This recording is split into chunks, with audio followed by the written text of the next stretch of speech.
할렐루야. 7월 23일 목요일 아침 기도를 시작하도록 하겠습니다. 다 함께 사도신경으로 신앙 고백하겠습니다.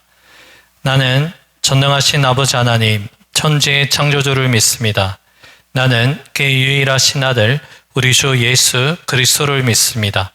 그는 성령으로 잉태되어 동정녀 마리아에게서 나시고 본디오 빌라도에게 고난을 받아 십자가에 못 박혀 죽으시고 장사된 지 사흘 만에 죽은 자 가운데서 다시 살아나셨으며 하늘에 오르시어 전능하신 아버지 하나님 우편에 앉아 계시다가 거기로부터 살아있는 자와 죽은 자를 심판하러 오십니다. 나는 성령을 믿으며 거룩한 공교회와 성도의 교제와 죄를 용서받는 것과 몸의 부활과 영생을 믿습니다. 아멘. 오늘 우리에게 주신 하나님 말씀 이사야 6장 1절에서 13절의 말씀입니다. 이사야 6장 1절에서 13절의 말씀 한 절씩 나누어서 교독하시고 마지막 13절 말씀은 한 목소리로 함께 봉독하겠습니다. 우시야 왕이 죽던 해에 내가 본즉 주께서 높이 들린 보좌에 앉으셨는데 그의 옷자락은 성전에 가득하였고 스랍들이 모시고 섰는데 각기 6 날개가 있어 그 둘로는 자기의 얼굴을 가리었고 그 둘로는 자기의 발을 가리었고 그 둘로는 날며 서로 불러 이르되 거룩하다 거룩하다 거룩하다 만군의 여호와여 그의 영광이 온 땅에 충만하도다 하더라. 이같이 화답하는 자의 소리로 말미암아 문 지방의 터가 요동하며 성전의 연기가 충만한지라. 그때 내가 말하되 화로다 나여 망하게 되었도다. 나는 입술이 부정한 사람이요 나는 입술이 부정한 백성 중에 거주하면서 만군의 여호와이신 왕을 배었음이로다 하였더라.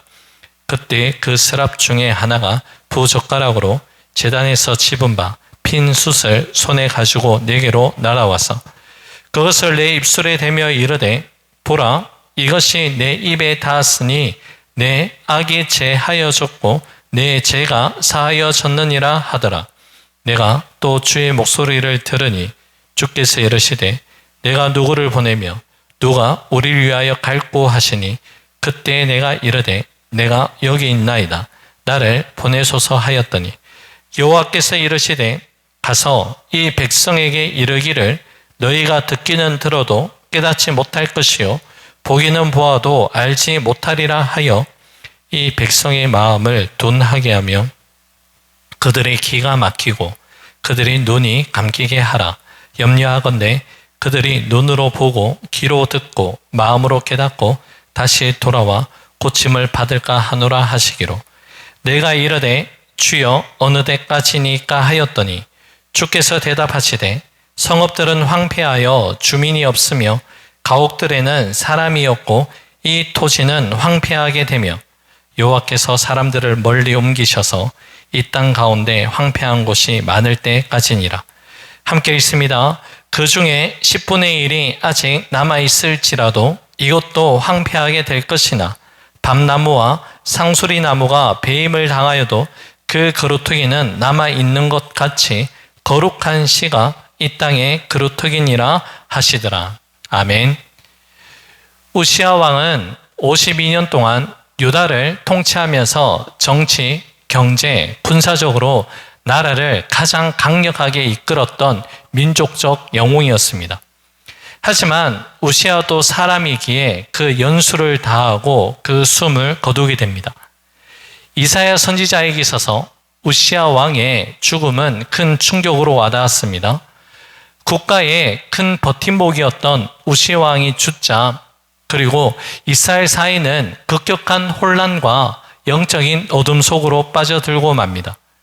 바로 이 절망의 순간 가운데 이사야는 성전으로 나아갑니다. 그리고 이사야는 그곳에서 땅의 보좌가 아닌 하늘의 영광스러운 보좌에 앉으신 만군의 왕이신 하나님을 대면하게 됩니다. 이사야가 하늘 보좌 영광을 바라본 그 광경이 2절 말씀 가운데 이렇게 기록되어 있습니다. 스랍들이 모시고 섰는데 각기 6 날개가 있어 그 둘로는 자기의 얼굴을 가리었고 그 둘로는 자기의 발을 가리었고 그 둘로는 날며. 이사야가 바라본 하나님 보좌 좌우에는 스랍들이 서 있었습니다. 이 스랍은 특별한 영적인 존재들이었죠. 스랍들은 6 날개 중에 둘로는 얼굴을 가리고 둘로는 발을 가린 채 끊임없이 다음과 같이 외치고 있습니다. 본문 3절입니다. 서로 불러 이르되 거룩하다 거룩하다 거룩하다 만군의 여호와여 그의 영광이 온 땅에 충만하도다 하더라. 아멘. 여기서 울려 퍼진 거룩은 카도시라는 단어가 쓰입니다. 이 카도시라는 뜻은 영광이란 뜻과 함께 구별됨을 뜻하는 그러한 단어입니다. 스랍들이 찬양하는 하나님의 거룩하심은 단순히 죄가 없으시다 그 소극적 의미를 넘어섭니다. 죄로부터 철저히 분리되어 계실 뿐만이 아니라 그 거룩함의 빛으로 인간의 죄에 대해서 물으시는 거룩한 공의가 담겨져 있다는 의미입니다. 이 거룩한 음성이 어찌나 강력했는지 4절에서는 문지방의 터가 요동하며 성전에 연기가 충만했다라고까지 기록하고 있습니다. 자, 이렇게 웅장하고도 압도적인 거룩하심 앞에 이사야는 절망스러운 고백을 하게 됩니다. 본문 5절입니다. 그때 내가 말하되 화로다 나여 망하게 되었도다. 나는 입술이 부정한 사람이요 나는 입술이 부정한 백성 중에 거주하면서 만군의 여호와이신 왕을 배었음이로다 하였더라. 아멘. 하나님의 거룩한 빛이 비추어지게 되자 이사야 자신은 자신의 참혹한 죄악이 그대로 다 드러났다는 것을 고백하고 있습니다. 6절, 7절 말씀을 보면 그때 한 스랍이 제단에서 부젓가락으로 잡은 바 된 핀 숯을 손에 가지고 날아와서 이제 이사야 입술에 대고 보라 이것이 내 입에 닿았으니 내 죄악이 제하여졌다라고 이야기를 하며 내 죄가 사하여졌다라고 그렇게 선언합니다. 여러분 이 장면을 우리가 한번 머릿속으로 한번 그려보시기 바랍니다. 시뻘겋게 달아오른 숯불이 사람의 신체의 부위 중에 가장 연약하고 민감한 살점인 입술에 닿는 장면을 한번 상상해 보시기 바랍니다. 이것을 보기에 언뜻 형벌처럼 보이지만 이 환상 속에 담겨져 있는 하나님의 깊은 은혜를 우리는 발견해야 됩니다. 성전 제단 아래 숯은 단순한 재가 아니라 하나님의 거룩한 불을 보존하고 전달하는 신성한 도구입니다. 이 스랍이 이 숯불을 이사야의 입술에 댄 행위는 선지자의 가장 부정한 그 부분을 하나님의 불로 직접 태우시는 직접적인 속죄의 모습입니다. 제사함은 물론 하나님의 전적인 은혜로 주어지지만 우리 안에 자리하고 있는 죄와 교만을 태워 없애는 과정에는 반드시 뼈아픈 고통이 수반된다는 것을 우리는 바라볼 수 있습니다.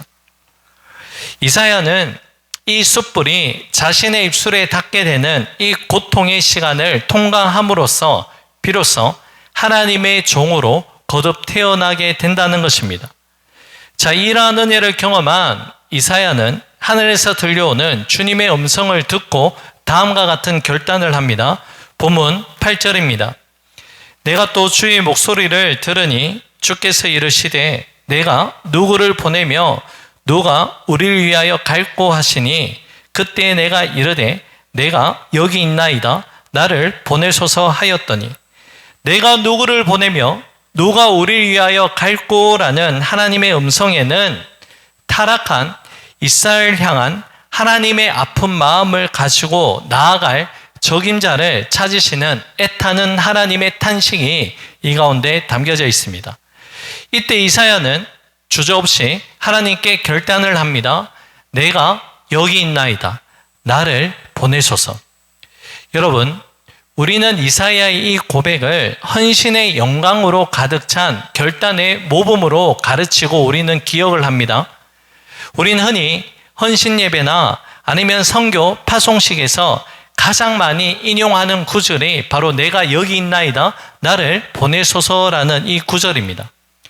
그러나 여러분, 이어지는 하나님의 명령과 이사야 선지자가 감당해야 되는 사명의 실체를 들여다보면 지난 주일 예배 때 말씀을 드린 것처럼 이 결단은 결코 낭만적이거나 가벼운 것은 아님을 우리는 알게 됩니다. 하나님께서 이사야에게 맡기신 임무는 상상을 초월할 정도로 당혹스럽고 역설적인 그 메시지가 담겨져 있는데요. 본문 10절 말씀입니다. 이 백성의 마음을 둔하게 하며 그들의 귀가 막히고 그들의 눈이 감기게 하라. 염려하건대 그들이 눈으로 보고 귀로 듣고 마음으로 깨닫고 다시 돌아와 고침을 받을까 하노라. 여러분, 이 말씀이 하나님이 지금 자신의 종으로 부르신 이사야에게 주시는 첫 번째 사명의 말씀입니다. 하나님께로 부르심을 받은 선지자의 이사야의 그 기대와 그 상식을 완전히 뒤집어 엎는 그 말씀이기도 합니다. 적당하게 유다 백성들을 위로하고 회복을 선포하시는 것이 아니라 오히려 유다 백성들의 영적인 감각을 무디게 만들어 심판을 확정지으라는 그러한 말씀입니다. 여러분, 이 엄중한 부르심과 사명을 이사야가 묵묵히 받아들인 그 이유가 무엇입니까? 이사야는 앞서 살펴본 것처럼 방금 전에 제단의 숯불의 그 고통을 통과한 사람입니다. 그 과정을 통해서 이사야는 죄에 대한 하나님의 분노가 얼마나 큰지, 또한 죄를 사하는데 얼마나 처절한 대가가 따르는지 몸소 체험을 했습니다. 이스라엘이 범한 죄는 적당한 타협이나 쉬운 지름길로 갈 수 있는 지름길로 해결될 수 없는 그 지경에 이르렀다는 것을 선지자 이사야가 믿음 안에서 먼저 깨달았기 때문에 하나님의 이 무거운 부르심을 묵묵히 받아들일 수밖에 없었습니다. 결국 이 역설적인 사명은 돌이킬 수 없는 선을 넘어버린 이스라엘 백성들을 향한 하나님의 심판이 얼마나 필연적인가를 우리에게 말씀하는 바입니다. 말 그대로 이사야가 걸어가야 하는 길은 심판이 예정되어 있는 그 길이었습니다. 아무리 말씀을 전해도 백성들은 듣지 않을 것이고 사역을 열심히 하면 열심히 할수록 백성들의 마음은 더 완악해져서 결국 멸망으로 치닫는다는 것을 이사야는 알고 있었습니다. 이사야는 자기 민족이 심판으로 걸어가는 그 모습을 눈으로 똑똑히 목도하면서도 끝까지 하나님의 심판을 대면해야 되는 사명의 무게를 지금 짊어지고 있습니다. 이러한 이사야의 순종은 인간적인 고뇌와 계산을 완전히 뛰어넘는 깊은 영적인 순종이라 할 수 있습니다. 자, 이 고통스러운 명령 앞에서 이사야는 하나님께 질문을 던집니다. 주여, 어느 때까지니까? 자, 이 질문에 주여 어느 때까지입니까? 라는 이 질문에 주님, 저는 못하겠습니다. 이런 의미가 아니라 언제까지인지는 모르겠지만 제가 그때까지 이 일을 잘 감당하겠습니다. 라는 믿음의 표현이 이 가운데 담겨져 있습니다. 자, 이 이사야의 질문에 하나님은 더 단호하고 무게감 있게 대답을 하시는데요. 11절 중반절과 12절 말씀입니다. 주께서 대답하시되 성읍들은 황폐하여 주민이 없으며 가옥들에는 사람이 없고 이 토지는 황폐하게 되며 여호와께서 사람들을 멀리 옮기셔서 이 땅 가운데에 황폐한 곳이 많을 때까지니라. 아멘. 하나님은 유다 땅에 단 하나의 성읍도 단 한 채의 가옥도 남겨지지 않을 때까지 철저하게 완전하게 심판하시겠다 말씀하십니다. 백성들은 포로로 멀리 사로잡혀 가고 적과 꿀이 흐르던 약속의 땅은 잡초만 무성한 황무지가 될 것이라 그렇게 선언하십니다. 모든 것이 사라지고 파괴되는 듯한 극심한 상실감은 역설적으로 이스라엘 제약에 대한 하나님의 진노가 얼마나 깊고 무거운지를 적나라하게 보여주는 말씀입니다. 그러나 여러분, 이사야 6장 말씀이 12절 말씀에서 마침표가 찍혔다면 이사야 말씀은 절망의 책으로 되었을 것입니다. 그러나 여러분, 하나님은 13절에서 희망의 말씀을 이어가십니다. 13절 말씀입니다. 그 중에 10분의 1이 아직 남아있을지라도 이것도 황폐하게 될 것이나 밤나무와 상수리나무가 배임을 당하여도 그 그루터기는 남아있는 것 같이 거룩한 씨가 이 땅의 그루터기니라 하시더라. 아멘. 하나님은 13절의 말씀을 통해 반전의 희망을 선포하십니다. 비록 10분의 1만 남아 그것마저 황폐해지고 밤나무와 상수리나무가 모두 배임을 당한다 할지라도 그 거루터기만은 남아있는 것처럼 이 거룩한 씨 남겨진 자가 이 땅에 거루터기의 역할을 하겠다라는 그러한 약속입니다. 여러분, 우리가 눈여겨봐야 할 표현이 있습니다. 하나님께서 회복을 약속하실 때에 거룩한 나무나 아니면 무성한 산이나 숲 대신에 작은 거룩한 씨앗을 언급하신 데에는 분명한 이유가 있습니다. 이것은 당장 눈앞에 보이는 회복의 징조가 참으로 보잘것없이 보인다 하고 미약한 씨앗 하나에 불과한다 할지라도 이 작은 씨앗 속에 시작하시는 하나님의 놀라운 재건하시는 은혜가 담겨져 있다는 것을 말씀하고 있습니다. 결국 하나님의 심판의 선언이 아무리 철저한 파괴를 예고한다 할지라도 하나님의 궁극적인 시선은 파멸이 아니라 회복과 재건에 향해 있다는 것을 우리에게 말씀하는 바입니다. 하나님께서 오랫동안 갖고 오신 이스라엘이라는 거룩한 거대한 나무를 밑동같이 베어내신 까닭은 그들을 없애기 위함이 아니라는 것이죠. 인간의 교만과 제약으로 오염된 옛 질서를 완전히 걷어내고 오직 거룩한 씨만이 다시 자라날 수 있는 정결한 토양으로 기경하시고자 하는 그 마음이 남겨져 있다는 것입니다. 모든 것이 다 잘려나가고 흉측하게 남은 그루터기는 인간의 눈에는 모든 것이 끝난 절망의 현장처럼 보입니다. 그러나 하나님의 눈에는 새로운 생명을 품고 다시 일어설 희망의 보금자리이자 거룩한 시작점이 된다는 사실입니다. 이제 오늘의 말씀을 맺고자 합니다. 모든 것이 다 무너지고 아무런 소망을 발견하지 못하는 그 순간에 하늘 성전에 계시는 우리 왕이신 하나님을 믿음으로 바라볼 수 있기를 원합니다.